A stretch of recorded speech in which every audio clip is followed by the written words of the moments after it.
Is everything okay, John? Yeah. Just get the intro playing.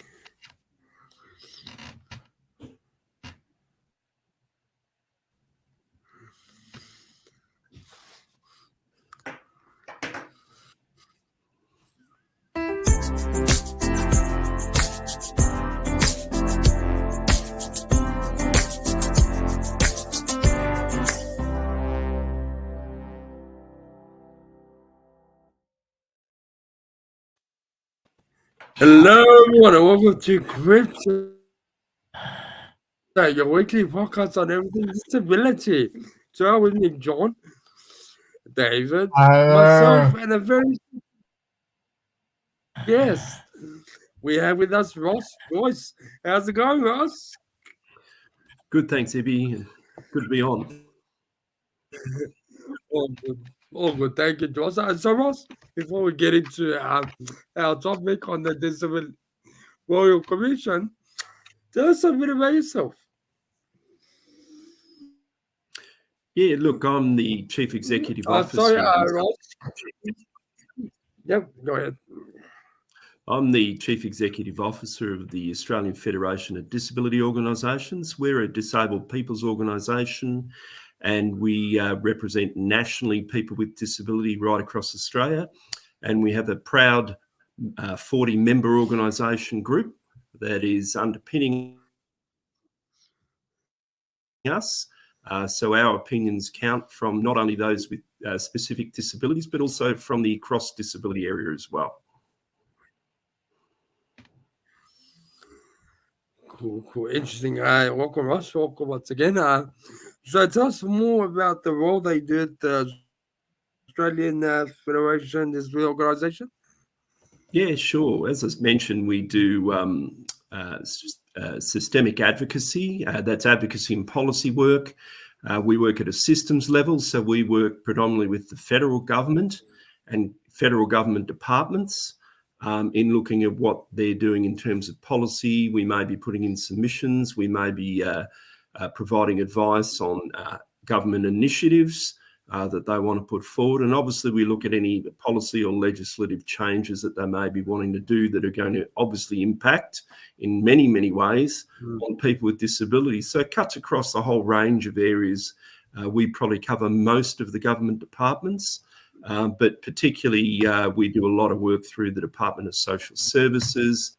Obviously there's transport, there's education, there's health, etc. Interesting. Thank you for that, Ross. So just an overview of the Commission's findings. Can you provide like a summary of the key findings of the Disability Royal Commission?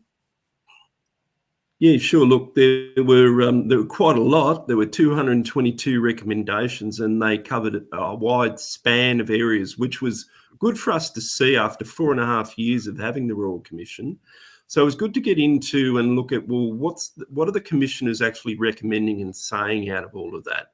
Quite a number of them impacted on rights and legal rights of people with disability. And there were quite a number where there were differences between the commissioners. And there were 3 key areas in that regard. One was on supported employment, one was on education, and then one was on supported accommodation as well. So I think we got quite a range of outcomes from the Royal Commission. You would expect that because there were a lot of people that provided evidence and testified to the Royal Commission. We provided numerous submissions to the Royal Commission along with many of our colleagues across the sector. So it was good to actually see the 222 recommendations come out. And as you know, it was a long time in the making. You know, there was a push at least of 10 or more years to try and get a Royal Commission. So it was great that we could actually achieve that.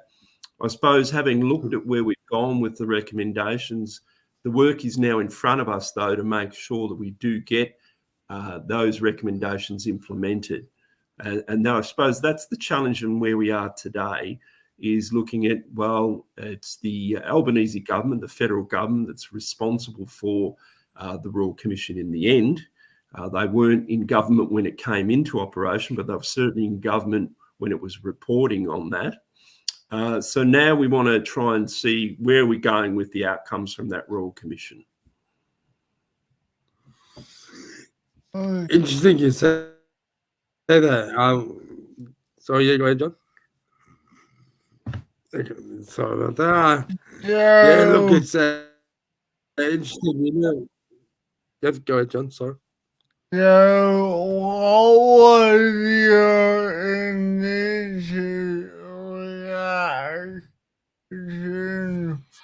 when they to over the recommendation for adults?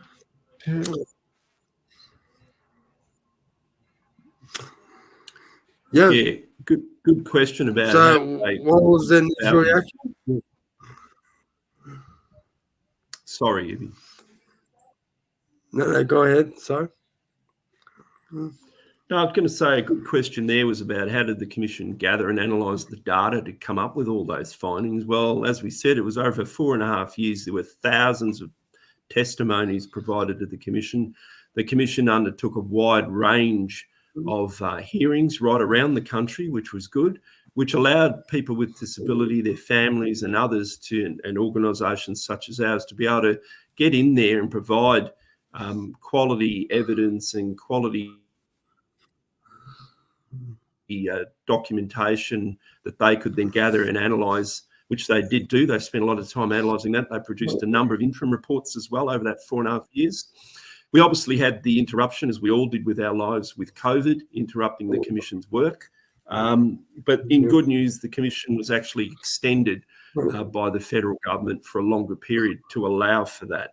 So there's been a lot of testimony and there's been a lot of people really, and got to thank the people with disability right across Australia for contributing in and doing what they could to make sure that their views were heard. And there are some really, really harrowing accounts that were put forward at the Commission, as we knew there would be. And I suppose the view that we had was, and still have, is the violence, abuse, neglect and exploitation of people with disability is not just an historical issue. It is currently happening right now. And we want to see the recommendations put into play that stop that. We want to stop it. And so now we're at the hard end, and that's where we had the government come out last week with its response to the recommendations. Yeah. Yeah, no, thank you very much for sharing. We'll move on to our personal stories and the impacts. So, Ross, tell me the story of how the Commissioner's findings have impacted your life or the life of someone you know as a disability. Well, I mentioned that we're a disabled people's organisation, so clearly, you know, the impacts of the impacts of just testifying at the Commission were very hard for a lot of people. Good news was there was supports provided to ensure that anyone testifying was supported. I certainly did some testimony as well. And obviously we did that based on our members' feedback, our member organisations' feedback.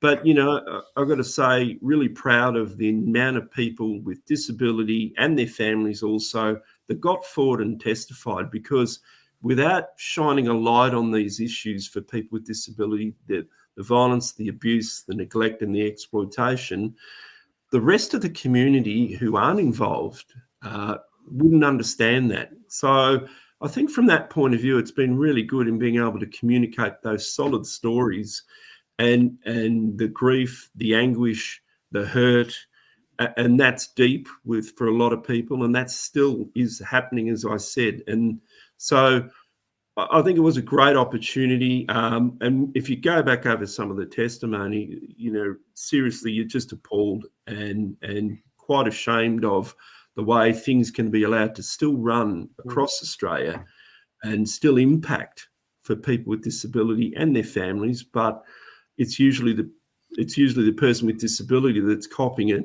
It's the person with disability that's copying the violence, the abuse, exploitation, or neglect. And that's why we want to make sure that now we've had our Royal Commission, we've got the recommendations from our Royal Commission. We now all need to work really hard to make sure that we get the rest of the community up and listening still and paying attention to what needs to be done. Yeah, that's true. That's true. Thank you for that, Ross. I think it's all about the individual with the lived experiences. They're the ones that are being impacted. So, yeah, I guess we need to work on how these commissions can work for us, people with disability. At the end of the day, thank you, Ross.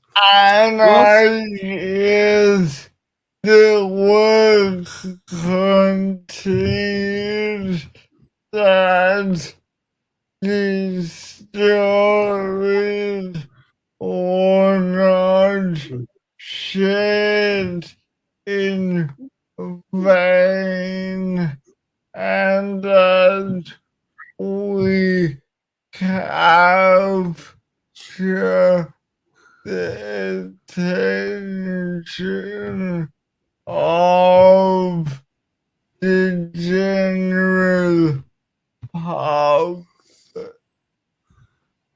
yes. I think you're right, Yes, Jonathan. I agree, Jonathan. Yep. Yeah. We need to make sure that all of the testimony, So our all of stories are the things that heard people and with shared. disabilities put forward isn't forgotten. Yeah, correct. Spot on. Thank you for that, John. Ross, describe a time where the issues are highlighted by the Commission directly affected you.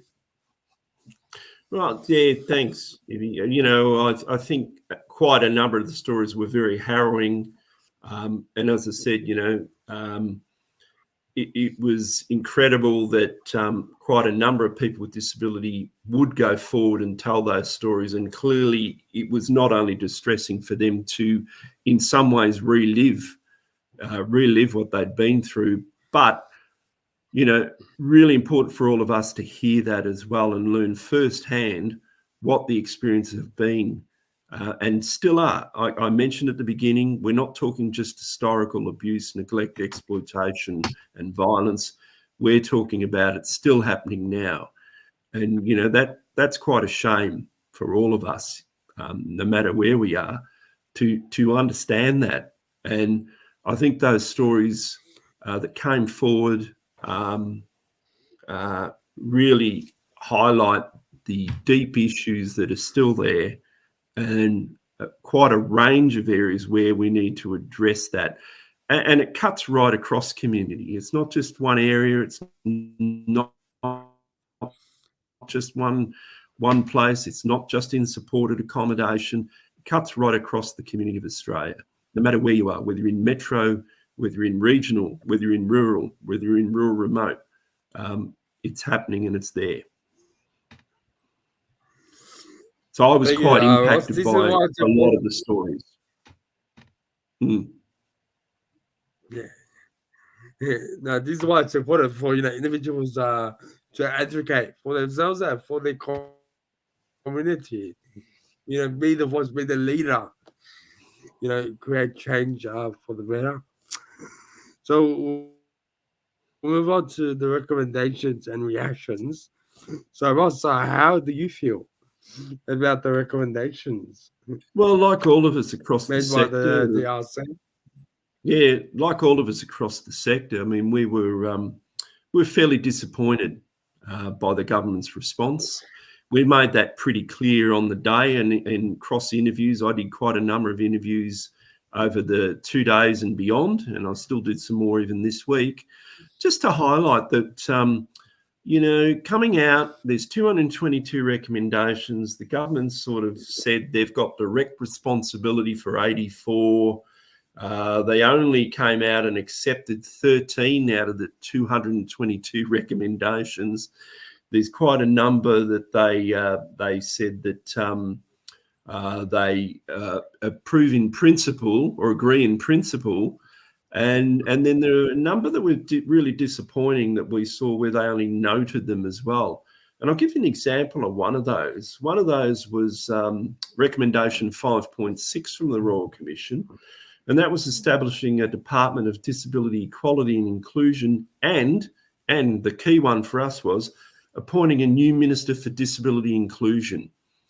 That would be the first time when there would be an actual department that would be recognising and responsible for people with disability. And what did the government do on that one? It noted it. Well, not good enough. That's not leadership from what we believe. AFTO and our member organisations, we put forward earlier in the year what we thought would be some of the key recommendations that should be followed by the government and what we thought should be advanced and agreed to in 2024. We did that at the beginning of the year. We also did our report card on the Disability Royal Commission's 222 recommendations. We got that out in December last year. Then we waited 9 months for the government to come out with a response, and only 13 of those recommendations have been accepted.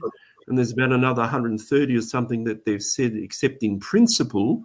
But accepting in principle doesn't mean that anything's going to happen. That's our problem with it. And then, as I said to you, they wanted to push quite a number of the recommendations to say, well, that's the responsibility of the state and territory governments. You know, they've got direct responsibility for 50 of those. And then there's joint responsibility between the federal government and the states and territory governments for 85 of those recommendations. Well, sorry, we want to see leadership from the federal government. It was a federal government Royal Commission. It wasn't a state and territory Royal Commission. Federal government should take up the leadership on that and ensure that we see positive action on the recommendations, and we don't care if they want to say it's a state and territory responsibility. You've got the leadership role. It's you as the federal government, not the state and territories. You're in charge. You've got to make it happen, and you've got to do the hard work to make it happen. So we were very disappointed with the fact that we had only 13 recommendations accepted. We had also, the other part is, no timelines put on when they'll be doing anything. Nothing. They've had 9 months to not only consider recommendations, let's even just look at the ones that are just federal government only, as they say. Well, where's your timeline on implementing that? Where's your timeline on advancing it? So look, you can hear we're really disappointed. We're pushing the government on this, and we want to see some leadership. Yeah. Yeah. Well said. Well said. And what's really required now is really grassroots action to make sure history doesn't repeat itself. Well, yeah, look, I think it's up to all of us. It's not just up to AFTO or the other sector representative organisations. Again, I think it gets back to all of us making a push with the federal government to say, well, not good enough. We want to see action. We want to see you moving things. And I think that they will respond to public pressure. And I think the thing in our favour for all of us is there is a federal election coming up. So now's a good opportunity to put some more pressure to get some quicker action happening on the recommendations. Yep, and I couldn't agree more. We'll now go into implementation and future direction and what that's all about. So, Ross, how can the recommendations be effectively implemented to bring about real change? Yeah, look, it's a good question. And as we said, there's a broad span of recommendations there. We'd like to see quite a number of those moved along. and we had published 10 points, and I mentioned one of them, which was about looking for the Department of Disability Equality and having a new Minister for Disability Inclusion in the government. That doesn't look like the federal government's going to action on that one. But I think there's quite a range of other areas where we can get some progress, but we do need to push for the timelines. That's what we're missing. So how can we effectively bring about the change? We need to put pressure back on the government. They got a fair bit of pressure over the last week on their response. We need to continue that pressure and ramp it up. And that's why I'm said, in response to Jonathan's comment, I think, it's up to all of us to continue to put that pressure. Contact your local member, federal local member, talk to them about it. Yeah. Contact your local state member of parliament or territory member of parliament. Put pressure on them to say, we want to see some action. We're not going to sit around for another 10 years waiting for things to happen. So that's what we have to do. We're going to do that. AFDO and all of our member organisations will be doing that. But what we need is the groundswell again. And we've seen it before. Once people with disability and their families and supporters get motivated, we can achieve a lot. We've proven that on a number of things in the last 5 years. This is another one where we need to really put the pressure back on. And I'd suggest to the listeners, get out there, get to speak with your federal parliamentarian, get to speak with your state or territory parliamentarian as well. Put the pressure on. Send a letter, send an email, do what you can, go to their office, make an appointment. Talk about the fact is that we're all wanting to see change happen. And there's quite a number of good things that we can do to press and push things along. Yeah. Yeah. Interesting. Yeah. Now, thank you very much for that, Alice. Now, we talk about, building on the disability advocate space. And for those that, advocate for people with disability, what role do you see them doing in ensuring the recommendations are followed through? Yeah, well, clearly I mentioned that there's ground. We work in the systemic advocacy space, and then we've got a lot of people that work in the individual advocacy space, supporting people with disability to make sure that their rights are upheld. So again, I think as a collective, we can all do a lot more pressure on them.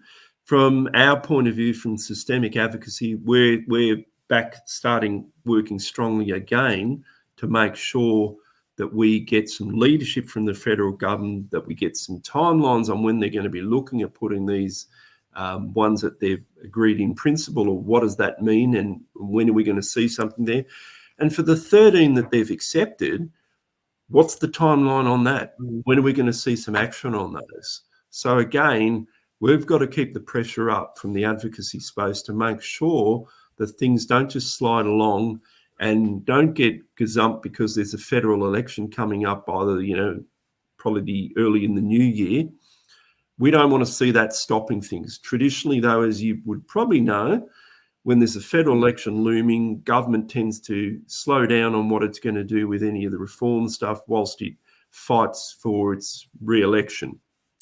We still want to make sure we hold them accountable. We want them held accountable for the actions. We want them held accountable for producing timelines on when things are going to actually take place. That's what we haven't seen at this point. And I said earlier, disappointed after 9 months, they couldn't even do that on the recommendations that they say they're responsible for. Yeah. Disappointing. You mentioned earlier about possible call to action that our listeners can do to support the implementation of the commission's recommendations. Is there anything you want to add? No, look, I think I made it fairly clear. I think the best form of pressure is to get motivated, get out there and say, we want to see more coming from our Royal Commission's recommendations, and we want to see action, and we want to see timelines, and we want to see it now. We don't want to hear that you're going to have a look at it, and that could be another 2, 3, 4, 5 years. Look, there are some big issues I'm not trying to make it sound easy. There are some really big issues in what the Disability Royal Commission came out with. We know particularly on the segregation area and inclusive education, on supported employment, and on supported accommodation. We know that there's big things that need to happen in that space. But if we don't get going on them, nothing's going to change. So there are some other areas where we can get some wins on it. We want to see revision of the Disability Discrimination Act. That's something that they could get going on now. It's an old act. We all know the problems that we have with that act. They could quite easily start working on that and moving it along as a simple one.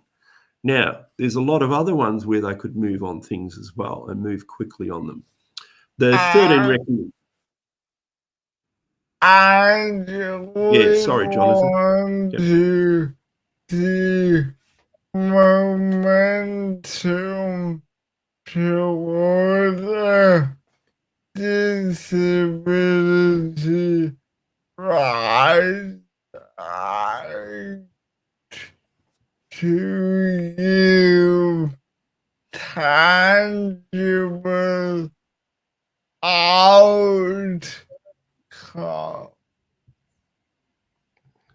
Yeah, well, the rights were pretty well reinforced through the recommendations from the Disability Royal Commission.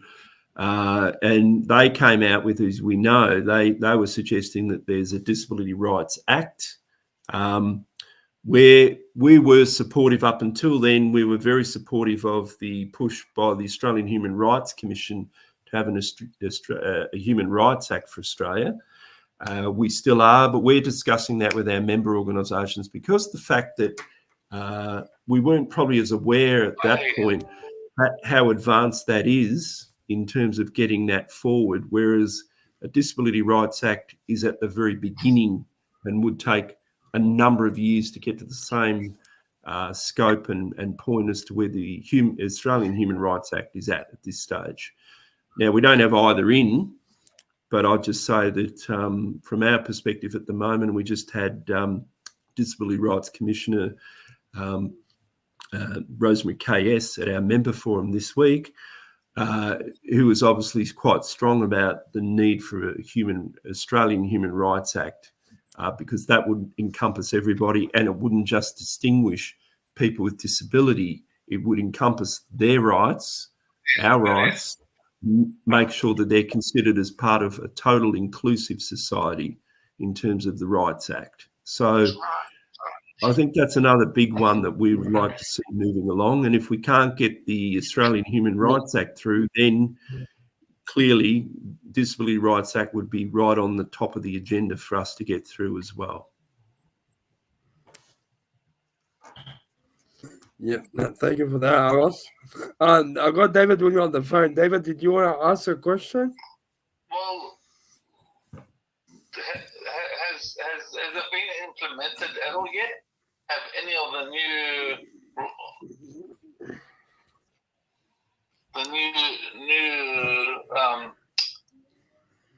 Recommendations? recommendations been implemented yet? No,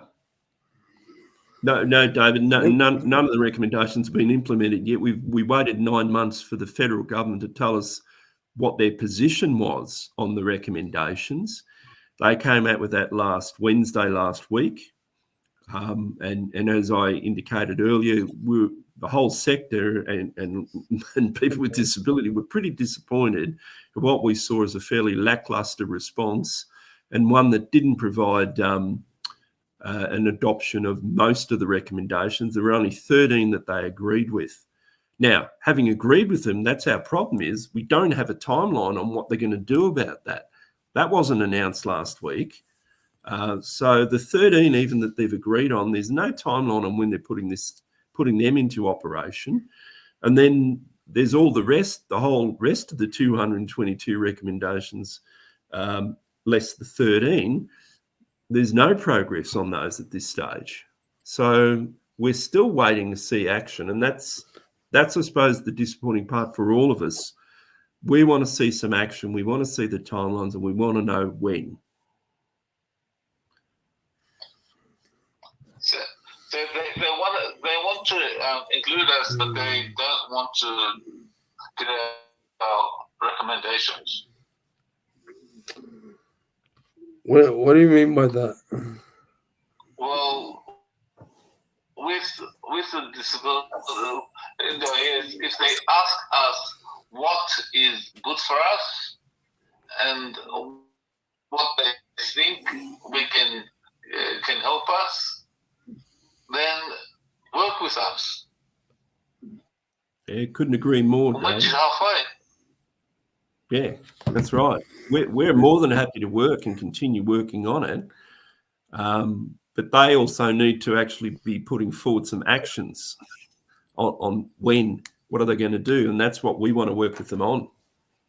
So, but it sounds like they want to limit us.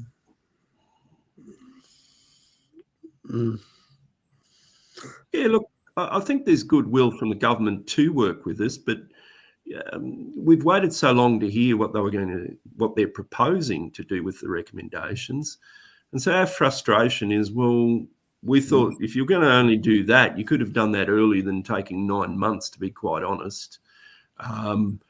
And we also have to not forget that we need to ensure that the state and territory governments are also working with us. So it's a big job. We're not saying it's not a big job, but we want to see it moving along. Yep. They can't give us a lot, then take it away from us. No, So that's right. Yeah. Plain chicken. Plain chicken. Yeah. Is there anything you want to add, John? David? I would like to, honestly, thank you very much, Ross, for joining us on the show and providing an insight of where we are in terms of the recommendations provided by the DRC. You heard it all from the CEO of ADO himself. Thank you very much for being with us. Pleasure. And I look forward to seeing how the recommendation. Well, we'll keep everyone posted. We're going to keep working on it. Don't worry. And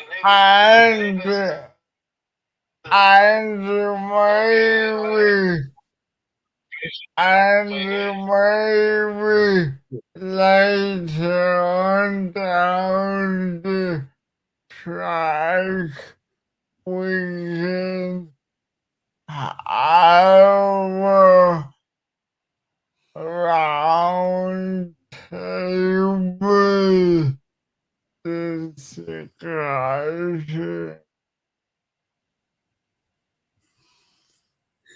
That's right, and it's something that we all will be working on, and I'm pretty sure we'll hear happy to come back anytime from us. Thank you, everyone, and you've been watching CripChat. You're weekly podcast on everything disability.